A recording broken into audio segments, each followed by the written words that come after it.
Madame Dupuis, représentant la municipalité de Douai et son collègue,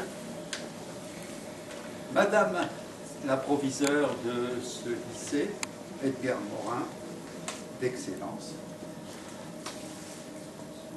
Madame la présidente de l'amicale, on dit amicale sœur à chaque fois, chers amis,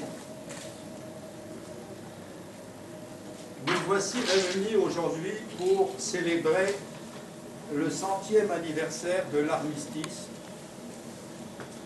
qui mit fin à cette effroyable Première Guerre mondiale au cours de laquelle des millions d'êtres ont partagé le même sort de par le monde. Rappelons que de 1914 à 1918, la Grande Guerre mobilisa des deux côtés plus de 65 millions d'hommes, qu'elle fit plus de 8 500 000 morts, dont plus de 1 350 000 côté français, dont nous 325 camarades, dont les noms figurent sur le monument que nous avons salué tout à l'heure. 20 500 000 blessés, dont 3 500 000 de nos compatriotes.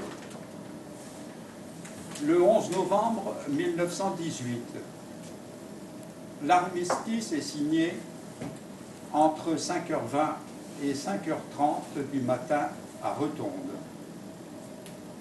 Le cessez-le-feu est sonné à 11h en première ligne à la pierre d'Audroy par le caporal Cellier et à Vrigne-sur-Meuse par le caporal Delaluc.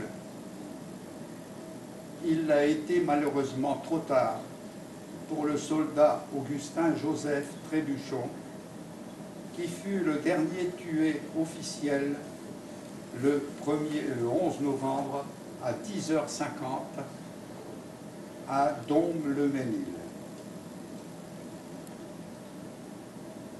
Ils sont tous morts pour la France.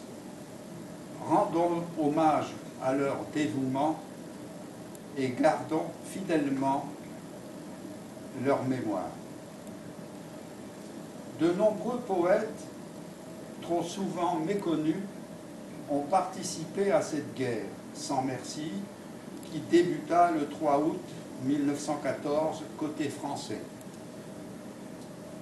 Quelles aient été leurs nationalités, l'universalité de leurs paroles fait d'eux des témoins de l'essentiel.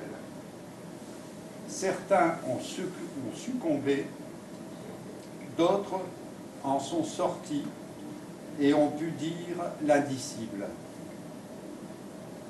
J'ai retenu l'un d'entre eux qui, dès 1916, a décrit le jour de la victoire. Il s'agit de Blaise Sandrard, engagé volontaire en 1914 dans la Légion étrangère, blessé gravement en 1915, subissant l'amputation du bras. Et dans son poème, que voici, il parle du jour de la victoire. À Paris, le jour de la victoire, quand les soldats reviendront, tout le monde voudra les voir. Le soleil ouvrira de bonne heure comme un marchand de nougat un jour de fête. Il fera printemps au bois de Boulogne et du côté de Meudon. Toutes les automobiles seront parfumées et les pauvres chevaux mangeront des fleurs. Aux fenêtres, les petites orphelines de la guerre auront toutes une belle robe patriotique.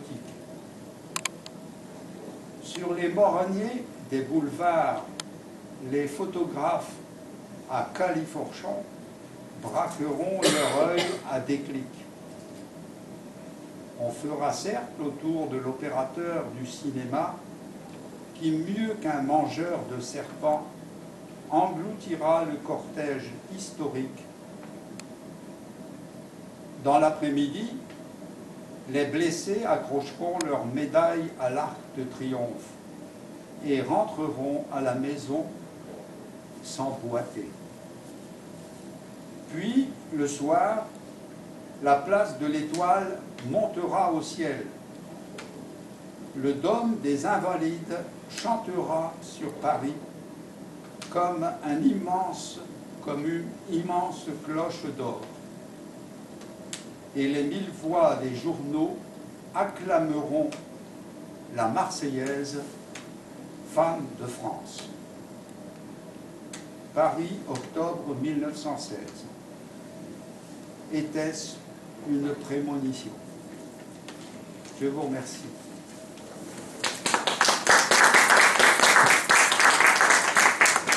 Et maintenant, eh bien, on va essayer de se réchauffer un peu.